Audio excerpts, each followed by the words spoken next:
Hayatın devresi Mustafa. Mustafa!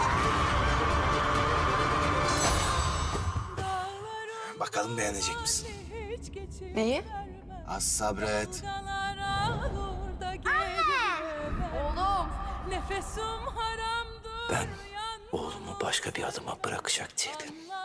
O kadar kötü bir baba değilim. Hoşça kal babacığım.